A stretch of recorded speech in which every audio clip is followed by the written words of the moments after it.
The epidemic risk assessment of Hubei Province's cities and counties was updated on March 25th. Wuhan's risk level was reduced to medium. The urns of those who died during the 63 days of Wuhan's lockdown were not allowed to be collected by the relatives of the deceased until March 25th.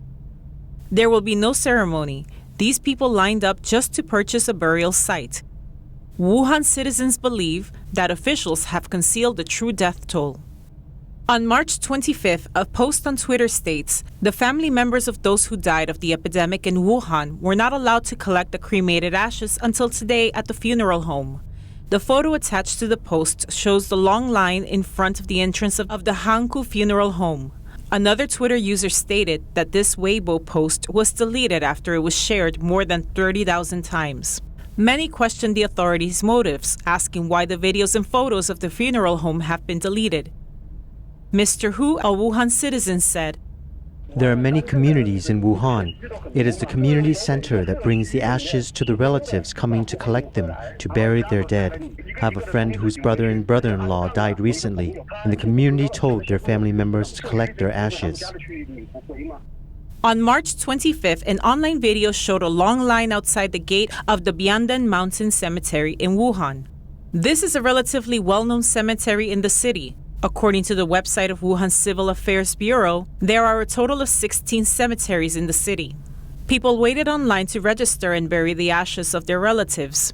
The people in line all wore masks, but they did not keep a safe distance from each other. The office of the cemetery was even more crowded.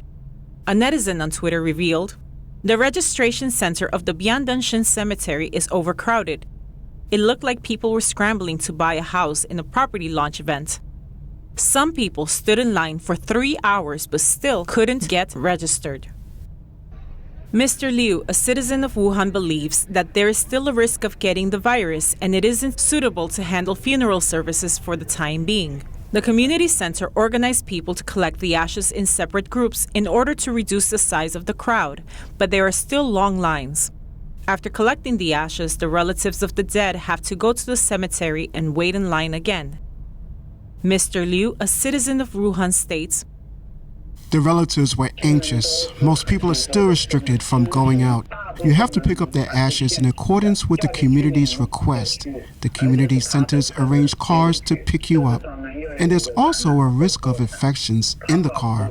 Once the funeral homes hand you the ashes, their job is done and they don't care about anything else.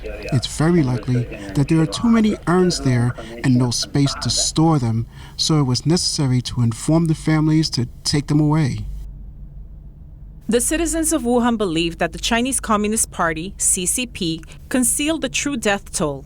They made this judgment based on two facts. One, the lines outside the funeral homes to collect the ashes are very long. And two, the medical standards of European and American countries are higher than those in China. But the reported death rates in these countries are higher than that of China. Mr. Zhang, a Wuhan citizen, said, "The community center orders you to get the ashes. Afterward, you have to prepare everything else. Just exactly how many Wuhan residents have died from the virus, if the line at the cemetery is so long? China's official media reported over 3,000 coronavirus deaths. I think the real figure is at least 10 times the official figure, and even 100 times is not impossible." Several netizens expressed their doubts. You might not even receive the ashes of your loved ones. Some netizens said, "The saddest thing is that in some cases the entire family has died and there's no one to collect their ashes." A netizen also revealed one thing about the lines at the cemetery. Because of the epidemic, people are banned from visiting the cemetery to pay their respects to their deceased family members. Therefore, all the people lining up here are here to purchase graves for their relatives killed by the epidemic. Some elderly people who died during this epidemic had purchased grave plots. So most everyone in line here is purchasing a tomb site for someone in the family who died at a younger age unexpectedly.